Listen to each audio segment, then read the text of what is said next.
আলু নিয়ে গল্প তৈরি হচ্ছে টলিউডে। এবার আলু চাষিদের দুর্দশা ফুটে উঠবে জি5 এর পর্দায়। ওয়াই সো সিরিয়াস ফিল্মস প্রযোজিত, সৌরভ দাস সন্দীপ্তা সেন অভিনীত আলুর দোষ নামে একটি ওয়েব সিরিজ খুব শীঘ্রই মুক্তি পাচ্ছে জি5-এ। গতকাল এই সিরিজটির টিজার মুক্তি পেয়েছে। গ্রামের গরিব আলু চাষিদের কষ্টের কথা শহরের মানুষ পর্যন্ত পৌঁছে দিতেই মূলত আলুর দোষ নামক সিরিজটি বানানো হয়েছে, যে সিরিজে ফুটে উঠবে আলু চাষ ও আলু শিল্পের নানান সমস্যার কথা। অন্যদিকে স্টোরের মজুত আলুতে ভর্তুকির ব্যাপারে কৃষি বিপণন মন্ত্রী দিলীপ ঘোষ আরও একবার জানালেন, রাজ্য সরকার আলুতে পরিবহনের ভাড়াতে ভর্তুকি দেওয়ার কথা ভাবছে। সিদ্ধান্ত চূড়ান্ত হলেই তা বিজ্ঞপ্তি আকারে প্রকাশ করা হবে জনসমক্ষে। নমস্কার জানাই অন্নদাতা কৃষক এবং ব্যবসায়ীদের। বেঙ্গল পটেটো নিউজের পক্ষ থেকে আমি রামকমল চ্যাটার্জি আজ কথা বললাম হাওড়া জেলার উদয়নারায়ণপুরের বিশিষ্ট আলু ব্যবসায়ী সম্মানীয় অরুণ খোটেলের সাথে। আজকের আলুর দাম, বন্ডের দাম, পরিবহন ভাড়াতে ভর্তুকি, টলিউডে আলু নিয়ে গল্প তৈরি হওয়ার পাশাপাশি আলুর সার্বিক চিত্র নিয়ে কি বলছেন উদয়নারায়ণপুরের অরুণ খোটেল, চলুন শুনে নিই। নমস্কার অরুণ বাবু। নমস্কার। অরুণ বাবু, টলিউডে সম্প্রতি আমি দেখতে পেলাম যে একটি নতুন কাজ হচ্ছে আলু নিয়ে। আপনাকে আমি ভিডিওটা পাঠিয়েওছি। সিরিজটির নাম হচ্ছে আলুর দোষ। মানে এই আলু সমস্যার কথা হয়তো সর্বস্তরের মানুষের কাছে এটার মাধ্যমে পৌঁছে যাবে। কি বলবেন টলিউডের এই প্রজেক্টটি নিয়ে? দেখুন, প্রথম কথা, যিনি এই ভাবনা চিন্তাটা নিয়েছে, হুম, আমার ব্যক্তিগত মতামত, রাজ্য কমিটি থেকে আমি বর্তমান রাজ্যের একটা কোর কমিটিতে আছি দীর্ঘদিন, হুম, হুম, আর জেলা কমিটিতেও দীর্ঘদিন আছি। হুম, এই আলুর ভাবনা, এই আলুর দোষ হুম, হুম, যে জিনিসটা করতে যাচ্ছে, হুম, হুম, বর্তমান পরিস্থিতির ওপর দাঁড়িয়ে উনি যে একটা এরকম ভালো হুম, মানে লক্ষ্য দিয়েছে বা নজর দিয়েছে এই শ্রমজীবী খেটে খাওয়া গরিব কৃষকদের ওপর, হুম, হুম, এর উপর আমার অনেক স্বাগত বা শুভেচ্ছা রইল। আচ্ছা, কারণ বর্তমানে কোনো লেখক লেখিকা হুম, বা সরকার হুম, এরকম ভাবনা চিন্তা মোটেই করে না হুম, যে কৃষকদের নিয়ে ভাবনা চিন্তা বা হুম, আলুর যে একটা দোষ বলে হুম, যেটা তুলছে, হুম, জানি না বা নাম দিয়েছে, হুম, যে এটাটা কতটুকু এর স্প্লটটা ভালো হবে কি খারাপ হবে না দেখে তো বলতে পারছি না। হুম, হুম, হুম, কিন্তু ওনার মতামত হুম, নিয়ে আমি বলছি বা আপনার মতামত নিয়ে বলছি, হুম, আমি এবং বর্তমানের কৃষক সবাই হুম, ওনাকে অনেক শুভেচ্ছা দেবে। কারণ বর্তমানে আমাদের আলু নিয়ে কেউ চিন্তা ভাবনা করে না। হুম, সরকার, আগের সরকার ছিল, এখন সরকার ছিল, আগের সরকার ছিল, আমি তৎকালীন বামপন্থী যুগে থেকে বলছি, হুম, তখনও 500 টাকার আলু বর্ডার আটকে দিয়ে হুম, আলু নিলাম হয়ে গেছিল। একবারই হয়েছিল জ্যোতিবাবুর আমলে। হুম, মমতা মানে এর আগেও যে সরকার ছিল তৃণমূল সরকার, সেও বর্ডার আটকে দিয়ে আলু নিলামের পথে হয়েছিল। হুম, আর আজকে এই নতুন সরকার এসেছে, আলু উৎপাদনের সীমাটা ছাড়িয়ে গেছে, হুম, আলুর উৎপাদন মানে অনেকটাই হয়েছে। হুম, হুম, এনা প্রথম থেকে না একটা কৃষককে, সাধারণ আহ ব্যবসাদারকে অনেক সবসময় বলে আসছে, আমরা এটা নিয়ে দেখছি, ভাবনা চিন্তা করছি। হুম, কিন্তু সময় তো থেমে থাকে না। হুম, আগস্ট মাস হয়ে গেল, এখন 26.84%, জুলাই মাসে আলু বেরিয়েছে। হুম, এই মাসে 39% আলু বেরোবে। হুম, হুম, হুম, তাহলে যদি আরো 1 মাস যায়, হুম, তখন আর ভাবনা চিন্তা করে কি হবে? আলুর তো মানে যৌবন আর রূপসে সবই শেষ হয়ে গেল বাজার। হুম, হুম, চাষি বা সাধারণ ব্যবসাদার কিছুই পাবে না। হুম, আজকে আমরা 3 বছর এই ধরনের ভুগছি, সর্বশান্ত হারা হয়েছি। শুধু আমরাও না, কৃষকরা হয়েছে। হুম, সারের মূল্য বৃদ্ধি, জ্বালানির মূল্য বৃদ্ধি, হুম, ট্রান্সফারের মূল্য বৃদ্ধি, হুম, হ্যাঁ, বাজার অথচ দেখুন, হুম, আলুর যখন মূল্য বৃদ্ধি হয়ে যাবে, হুম, হুম, মানে সমস্ত বড় বড় গদি মিডিয়া হুম, হুম, দৌড় দৌড় ঘুরে ঘুরে এমন চিল্লাতে থাকে হুম, যে আলুর অত্যধিক মূল্য বৃদ্ধি হয়ে গেল। ওই মিডিয়াদের আলুর যখন দুর্দশা খারাপ, তখন কোনো চাষির পাশে এবং কোনো বাজারের কাছে তারা দাঁড়ায়নি বা কৃষকের কাছে আসেনি। আপনার সমস্যাটা এত যে হচ্ছে, আপনি এত লস খাচ্ছেন, আপনি কিভাবে লোন পরিশোধ করছে, এমনকি আমাদের সহযোগিতা যারা সহযোগী ব্যবসাদার, এরকম অনেক ব্যবসাদারকে আমরা হারিয়েছি, অনেক শ্রমজীবী কৃষককে হারিয়েছি। চাষি উৎপাদন করে, আর উৎপাদন করে বর্তমান পরিস্থিতিতে চাষিকে সেই সুসাইড করতে হয়, কিন্তু মানে সরকার আশা কিংবা রাখছি কোনো তাহলে গদি বডি কোনো করেনি। আশা করছি তাহলে এই আলুর দোষ সিরিজটার মাধ্যমে হয়তো একটা মানুষের যদি চোখ খোলে নাকি। হ্যাঁ হ্যাঁ হ্যাঁ, অনেক সাধুবাদ জানাই। আমিও মানে চাই যে আমি আগেকার যেসব লেখকরা, হ্যাঁ এই সত্যজিৎ রায়, ওটা সিনেমার কথা বলছি, উনি যেসব ছবিগুলো বের করেছিল তখন চাষের নিয়ে কিছু লিখেছিল, হুম হুম শ্রমজীবী গরিব মানুষদের হুম কিছু হুম নিয়ে লিখেছিল, হুম বা শরৎচন্দ্র চট্টোপাধ্যায়, বঙ্কিমচন্দ্র হুম হুম হুম চট্টোপাধ্যায়, হুম রবীন্দ্রনাথ ঠাকুর, হুম এরা কৃষকদের নিয়ে অনেক হুম কিছুই ভাষা, গল্প, হুম কবিতা, সাহিত্যিক লিখেছিল। হুম কিন্তু এখন হুম কোনো লেখক বা লেখিকা আমাদের পাশে এখন এসে গরিব কৃষকদের পাশে দাঁড়ায়নি। না রক্ত জল করা 24 ঘন্টার যে ডিউটি দিয়ে হুম তার বাচ্চাকে পালন করে, হুম তারা শেষ সময় কি পাচ্ছিল?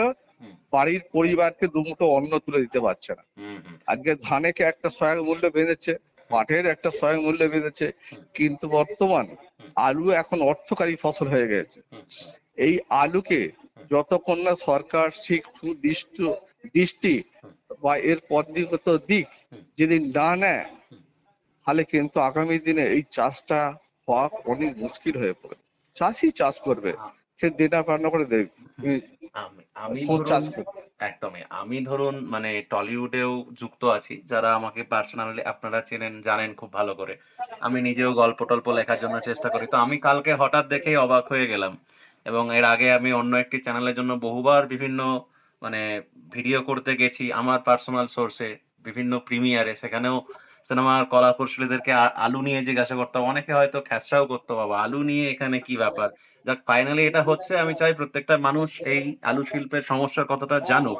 আচ্ছা, হুম এই যে হুম হুম। দিলীপ দিলীপ ঘোষ মহাশয় উনি যে রিসেন্ট বললেন যে পরিবহন ভাড়াতে সরকার ভর্তুকি দিতে চায়, এইটাকে নিয়ে কি বলবেন? আদৌ কি এতে কোনো সুরাহা হবে?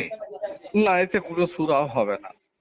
আমার তো মনে হয় টোল কিসের ওপর ভাড়াতে দিলে ভালো ভিত্তিতে? হতো। শুনুন, হুম একটা পদ্ধতি, যে কোনো একটা জিনিসের হুম পদ্ধতি, নিয়ম কানুন আছে। হুম 200 টাকা কুইন্টাল ট্রান্সপোর্ট ভাড়ায় ভর্তুকি হবে, কৃষকদের ভর্তুকি হবে, হুম না সংরক্ষণকারীদের ভর্তুকি হবে, না স্টোর মালিকদের উপর ভর্তুকি দেওয়া হবে? হুম আমার কথাটা বোঝা গেল? হুম হুম। না, উনি যেটুকু নাকি জানিয়েছেন যে পরিবহন মানে ট্রান্সপোর্টের ক্ষেত্রে হয়তো ভর্তুকিটা দেবেন, আলুটা যে হুম ট্রান্সপোর্টে ভর্তুকি দিলে, আর হুম বাদ বাকি যারা হুম লোকালে আলুটা বেচবে, ছোট গাড়িতে ধরুন যাচ্ছে, হুম তারাও তো একটা মানে বাজারে আশা করে নাকি? হুম হুম নাকি যারা বড় সিনিয়র আছে হুম। তারাই ব্যবসা করবে, তারাই পরিবহন এটা পাবে? সার্বিক ভালো হতো আ- যদি স্টোর ভাড়ার আপনি ক্ষেত্রে যদি দিত। মনে করেন যে উড়িষ্যা, বিহার, ঝাড়খণ্ড, আসাম আলু পাঠালে হুম ভাড়াটা 200 টাকা করে ভর্তুকি দেবে, হুম দিল্লি বাবু যেটা কথা বলেছে, হুম। কিন্তু উত্তরবঙ্গ থেকে আলু গেলে ঝাড়খণ্ড, বিহার 200 টাকা ভাড়া লাগবে না। লাগবে না না। কি বললাম বুঝতে পেরেছেন? হুম হুম হুম আমাদের ওয়েস্ট বেঙ্গল থেকে, মেদিনীপুর থেকে আলু গেলে হুম তার একটা ভাড়া কম আছে। হুম। তাহলে কিসের ভিত্তিতে পরিবহন ভাড়াটা কোন দিক দিয়ে হবে? যারা সেটাই। বড় ট্রেডার, তারাই কি এটা আশা রাখবে যে তারাই পাবে? হুম হুম তারা কত পার্সেন্ট নেবে? হয়তো 6% কি 7% হুম এরকম আছে। বাদ হুম বাকি আলুটা সারা ওয়েস্ট বেঙ্গলে তো মানুষটা খায়। হুম তাহলে এরাও তো একটা ব্যবসা করে, হুম হুম। তাহলে এরাই কি আশাটা কেন ছাড়বে? একদমই। তো আজকে আপনাদের যে মোকাম মানে কালকে স্বাধীনতা দিবস, রাত পেরোলেই 80তম স্বাধীনতা দিবস, আপনাদের মোকামে আজকে কিরকম কি মার্কেট আছে জ্যোতি বা অন্যান্য আলুর উদয়নারায়ণপুরে? দেখুন, সেটা আলুটা নিকাশি এত ধীরে ধীরে হচ্ছে, সেটা হুম হুম। আমাদের জুলাই মাসে 21 কত পার্সেন্ট আলু বেরিয়েছে, আচ্ছা। এখনো খুব স্লো হয়ে গেছে। ওকে চাষি বন্ড ছাড়ছে না। ওকে। চাষি বন্ড ছাড়ছে না, প্রথম হচ্ছে হুম সরকার প্রত্যেক দিন বলি, হুম নিত্যদিনের এখন তো প্রেস মিডিয়া হচ্ছে, হোয়াটসঅ্যাপ মানে ফেসবুকেই হচ্ছে, হুম হুম। যা সরকার বিবৃতি দিচ্ছে সঙ্গে সঙ্গে দিন এন্ড দেয়া রিলিজ হয়ে যাচ্ছে। হ্যাঁ হ্যাঁ। সরকার কন্টিনিউ বলে যাচ্ছে 200 টাকা ভর্তুকি দেওয়া হবে। হুম যেহেতু চাষির কানে গেছে, চাষি একটা বড় আশা নিয়ে বসে রয়েছে। হ্যাঁ হ্যাঁ। সে আশা থাকতেই পারে যে সরকার 200 টাকা করে ভর্তুকি দিলে হুম তাহলে 20-50 টাকায় যদি মার্কেটটা বাড়ে, তার হুম ঠিক হুম আছে। হুম। আজকে আমাদের বর্তমান উদয়নারায়ণপুর হাওড়া জেলার যে মার্কেট আছে, হ্যাঁ। জ্যোতি আলু বন্ডের দাম আছে 150 টাকা। ওকে। আলু রেডি আলু ডালা আলু বিক্রি আছে 340 থেকে 350 টাকা।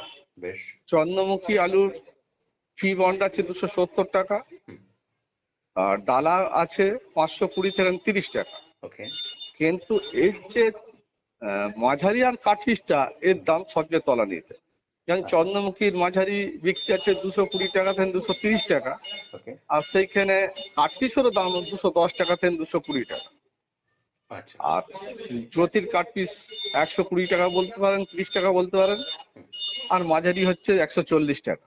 আচ্ছা। এই বর্তমানে জ্যোতি জ্যোতি এবং চন্দ্রমুখী আর বাকি অন্যান্য যেগুলো রয়েছে বাকি হাইব্রিড। যে অন্যান্য সিডের যে হাইব্রিড আলুগুলো আছে 280, ওই 270 থেকে 300 টাকা পর্যন্ত বিক্রি হচ্ছে হেমাঙ্গিনী এটা হলে। হেমাঙ্গিনী। আর S1 হলে 260-70 টাকা দাম বিক্রি হচ্ছে। আর কলম্বা? বন্ডের দাম 80 টাকা হয়ে গেছে। বাবা। আর কলম্বা? কলম্বো আলু গত বছর যে আমরা বিগত 3 বছর যে চাহিদার সাথে বিক্রি দেখেছি, হুম। ওই কলম্বো আর কেউ দিচ্ছে না, ওটা হেমাঙ্গিনীর দামেই বিক্রি হচ্ছে। ওকে। তার মোটামুটি আজকে আপনাদের হাওড়া জেলার 5টা স্টোরে অ্যাপ্রক্স কত ব্যাগ নিকাশি আছে শুধু আজকে? আজকে দিক সঠিকটা সন্ধ্যেবেলা নইলে বলতে পারবো না, তবু বলছি আনুমানিক পার ডে কত করে বেরোচ্ছে এখন 5টা স্টোরে অ্যাভারেজ? ওই 3,500 4,000 মধ্যে হবে। নিকাশিটা কম। হ্যাঁ হ্যাঁ, রেটটা কম। আচ্ছা। আর মোটামুটি আলুর মার্কেট নিয়ে কি বার্তা দেবেন? মানে এই যে ধরুন আপনি কিছুক্ষণ আগেই বললেন যে কৃষক এবং ব্যবসায়ীরা কৃষকরা বন্ড বিক্রি করতে চাইছে না, মার্কেট বৃদ্ধির আশায় রয়েছে, এতে তো আলুটা আরো বেশি জমে যাচ্ছে। তাহলে কৃষকদের কি করণীয়? প্রত্যেকটি আলু সংরক্ষণকারীর কি করণীয়, কি মেসেজ দেবেন? দেখুন, কৃষক তো সবসময় আশায় বুক বেঁধেই রয়েছে হুম। সরকার কি করবে। একটা দিকেই পথ চেয়ে বসে রয়েছে কৃষক, হ্যাঁ হ্যাঁ। যে এর মধ্যে আমাদের কিছু বাঁচার উপায় নেই। হুম। যদি সরকার কিছু চিন্তা ভাবনা নেয়, হুম। সেই আশায় বসে রয়েছে সরকারের। হুম। অর্থাৎ সময় না নিয়ে সরকার যে কোনো একটা তড়িঘড়ি সিদ্ধান্ত নিয়ে নিক, হুম। হুম। হুম। যে আমরা দিতে পারবো কি দিতে পারবো না, আর কোন বিষয়টা নিয়ে দেবো। হুম। হুম। যদি ট্রান্সপোর্ট নিয়ে ভর্তুকি দেয়, সরাসরি জানিয়ে দেয় যে যারা বাইরে যাবে তারাই ভর্তুকিটা পাবে হুম। বা গাড়ি ভাড়াটা পাবে। হুম।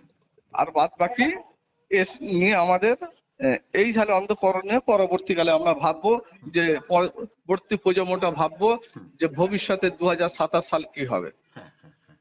এ হলে ডিক্লেয়ার হলে চাষিগুলো বন্ড ছাড়বে। আজকে আগস্ট মাস চলছে রানিং। আগস্ট মাসের শেষ হলে চাষি যে কোনো মূল্যে বন্ড বিক্রি করবে, তখন কিন্তু ফি বন্ড হয়ে যাবে। হুম। হুম। এটা আমার আশাবাদী। যে ফি বন্ড বলতে ওই স্টোর ভাড়া 100 টাকা আর বন্ডের দাম 100 টাকা। আচ্ছা। পরবর্তীকালে আলু ধাপে ধাপে 10% কি বিক্রি করতে হবে। মানে হ্যাঁ অন্যান্য বছরে কি হতো, মানে প্রত্যেকেই বলতো যে প্রকৃতির একটা ব্যাপার তুলতো। এবছরে দেখছি যে প্রকৃতির থেকেও বেশি সরকারের উপর মানুষ ভরসা করছে, যেহেতু নতুন সরকার এসেছে। দেখুন, আলু যেটা সংরক্ষণ হয়ে গেছে, হ্যাঁ যেহেতু বাক্সের ভেতরে রয়েছে, সে নিরাপত্তা জায়গায় আছে। হ্যাঁ। যদি জমিতে থাকতো হুম। তাহলে কিন্তু একটা প্রকৃতির উপর নির্ভর করে থাকতো। হুম। কিংবা আলুটা যদি একটা সংরক্ষণ কম থেকে, হুম। হুম। আলুটার প্রাকৃতিক দুর্যোগটা ব্যাপক যাচ্ছে। হুম। হুম। আজকে কাঁচা সবজি দেখুন না, হুম। জলের জন্য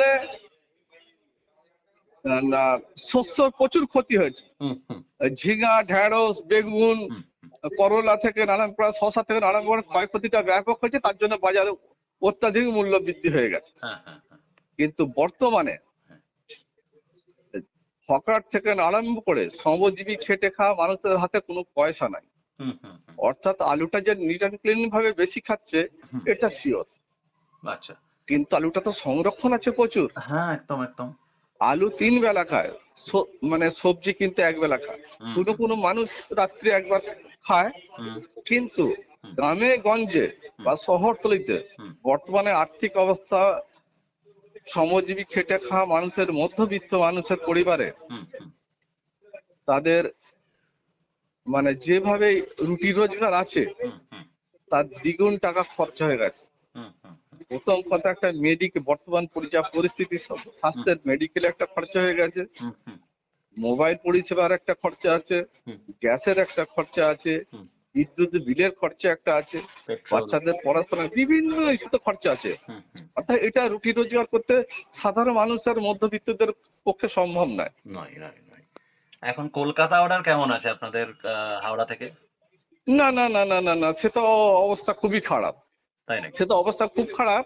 এখন যেসব গাড়িগুলো ওভারলোডিং নিয়ে যাচ্ছিল হ্যাঁ। সেগুলো আনলোড করে দিয়েছে। ওকে। তা সে ভাড়াটা পাবে কোথায়? জ্বালানির মূল্য বৃদ্ধি বেড়ে গেছে, আলুর দামটা কমে গেছে, হুম হুম যে আলু বেচবে তাকে বাজার পজিশন ধরে বিক্রি করতে হচ্ছে। হুম হুম যে বড় গাড়িতে নিয়ে যাচ্ছে হুম। আর যে ছোট গাড়িতে নিয়ে যাচ্ছে দুটো তফাৎ হয়ে যাচ্ছে। হুম হুম যে ছোট গাড়িতে নিয়ে যাচ্ছে তার ডেরা ভাড়া পড়ে যাচ্ছে, হুম হুম। আর যে বড় গাড়িতে নিয়ে যাচ্ছে তার 30-40 টাকা সেভ হয়ে যাচ্ছে। একদম একদম। সে কম্পিটিশন করতে পাবে কোথা? আর তারপর তো বাজার তো আন্ডার রেটের বাজারই, সমস্যা তো আছেই। বাজার তো বাজারই, সবার একদম। জন্যই বাজার। বলছি তারপরে আর আবার আন্ডার রেটের সমস্যা তো আছেই। হ্যাঁ, আন্ডার রেটের সমস্যার কথা বললো, আন্ডার রেটের সমস্যা তো অনেকটাই রয়েছে। সেই জন্য বললাম যে বড় গাড়িতে নিয়ে যাচ্ছে সে আরামে 2-10 টাকা 20 টাকা 30-30 টাকা লাভ করতে পারছে। হুম। যে ছোট গাড়িতে নিয়ে যাচ্ছে সে আলু বেচলেও পকেটে পয়সা দেখতে পাবে না। হুম হুম। বেশ, তো যাই হোক sir, thank you so much. আমার যে বেঙ্গল পটেটো নিউজের জন্য আপনি সাক্ষাৎকারটা দিলেন, এর জন্য আপনাকে অসংখ্য ধন্যবাদ। যাই হোক, আমার তরফ থেকে বেঙ্গল পটেটো অ্যাপসকে আন্তরিকতা রইল এবং হাওড়া জেলা থেকে সব শুভেচ্ছা ভালোবাসা রইল। আগামী দিন আপনারা আশা করি এই যে আলুর যে একটা বার্তা আপনারা দিচ্ছেন, আলুর ভাবনা, এটাকে আমি আমার আন্তরিকতা দিক দিয়ে এবং হাওড়া জেলার কমিটি থেকে অনেক অনেক শুভেচ্ছা রইল। আপনারা এইভাবে চাষিদের পাশে থাকুন, ব্যবসাদারদের পাশে থাকুন। আগামী দিন আশা করি আরো ভালো হাইলাইট করবেন এই চাষিদের স্বার্থে, ব্যবসাদারদের স্বার্থে।